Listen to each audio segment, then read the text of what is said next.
Said that it was the 11th album. Press release said 9th. Can you explain to people out there before the controversy starts why it's the 11th It's not a album? controversy. I mean, that's because the press only acknowledges The negative. no. The press only. Who said that?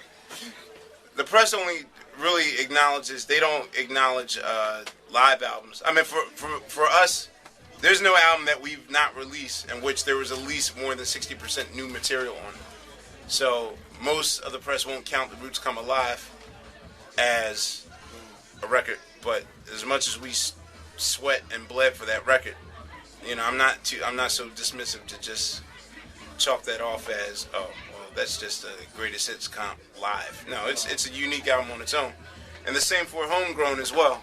Like Homegrown was basically a compilation of rare B-sides and material that wasn't available before.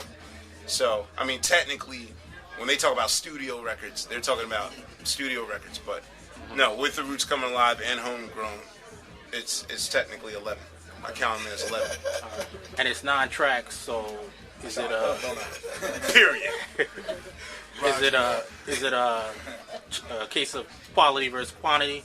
Because I mean, you kind of cheated with the bonus cuts, but it's 9 tracks, right? Nah, it's 11. It's 11 tracks. Okay. Dan How having many so tracks much was on tracks. Purple Rain? 9. Yep. Intervisions? 8. Wow. Thriller? Classic. 9. Illmatic? 10.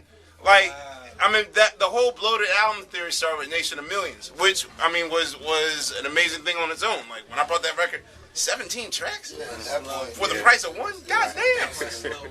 But I mean, basically now it's like we know how to get to the point quicker.